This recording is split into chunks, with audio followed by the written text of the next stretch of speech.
ദേശീയപാത 85-ൽ അടിമാലി കൂമ്പമ്പാറയ്ക്ക് സമീപം വാഹനാപകടം. വിനോദസഞ്ചാരികൾ സഞ്ചരിച്ച കാർ പാതയോരത്തു നിന്നും താഴ്ചയിലേക്ക് പതിക്കുകയായിരുന്നു. സമീപത്തുണ്ടായിരുന്ന വീട്ടുമുറ്റത്തേക്കാണ് കാർ പതിച്ചത്. അപകടത്തിൽ നിന്നും കാർ യാത്രികർ ചെറിയ പരിക്കുകളോടെ രക്ഷപ്പെട്ടു. മൂന്നാർ സന്ദർശനത്തിനെത്തിയ വിനോദസഞ്ചാരികൾ സഞ്ചരിച്ചിരുന്ന വാഹനമാണ് അപകടത്തിൽപ്പെട്ടത്. തിരുവനന്തപുരം സ്വദേശികൾ യാത്ര ചെയ്തിരുന്ന സ്വിഫ്റ്റ് കാർ ദേശീയപാത 85-ൽ അടിമാലി കൂമ്പൻപാറയ്ക്ക് സമീപം വെച്ച് താഴ്ചയിലേക്ക് മറിയുകയായിരുന്നു. സമീപത്തുണ്ടായിരുന്ന വീട്ടുമുറ്റത്തേക്കാണ് കാർ പതിച്ചത്. വാഹനത്തിൽ 5 പേർ യാത്രക്കാരായി ഉണ്ടായിരുന്നതായാണ് വിവരം. ഇവർ ചെറിയ പരിക്കുകളോടെ രക്ഷപ്പെട്ടു. അപകട കാരണം വ്യക്തമല്ല. താഴ്ചയിലേക്ക് പതിച്ചതിനെ തുടർന്ന് കാറിന് കേടുപാടുകൾ സംഭവിച്ചു.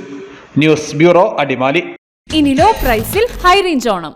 ഏറ്റവും പുതിയ കളക്ഷൻസ് ഏറ്റവും കുറഞ്ഞ വിലയിൽ. High range home appliances.